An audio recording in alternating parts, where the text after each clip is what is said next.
नमस्कार दोस्तों, भोजपुरी के किंग कहे जाने वाले power star, only one power star Bhojpuri के किंग, जिनका गाना बिना पवन सिंह को बताइए पावर स्टार, हमारे भोजपुरी के किंग कहे जाने वाले पावर स्टार को बताए बिना गाना बजा दिया दुबई के एक होटल में, बुर्ज खलीफा में। और वहाँ का जो मालिक है, जो राजा है वहाँ के, उसके छोटे बेटे जिनका नाम है शेख मोहम्मद, दुबई के जो छोटे मालिक हैं वो।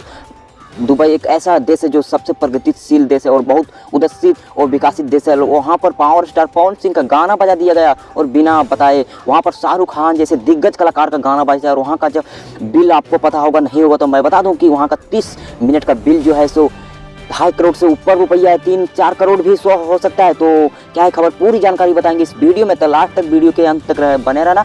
और चैनल पर पहली बार आए तो वीडियो को दिल से लाइक कर, चैनल को सब्सक्राइब कर देना। और अगर पावर स्टार पवन सिंह का आप सच्चे वाले फैन हो तो वीडियो को दिल से लाइक कर और एक छोटा सा प्यार से कमेंट कर देना कि Dubai power star Pawan Singh fan लिख देना। और तो बात करते हैं कि पावर स्टार पवन सिंह का जो शेख मोहम्मद, दुबई के जो बुर्ज खलीफा के मालिक हैं, उन्होंने गाना बजा दिया। तो उन्होंने बहुत बड़ी पावर स्टार पवन सिंह के फैन निकले, शेख मोहम्मद जो है, तो पावर स्टार पवन सिंह का बहुत बड़ी फैन निकले। तो वही है खबर अभी के लिए, इतना ही। मिलेंगे हम नई वीडियो में, तब तक के लिए।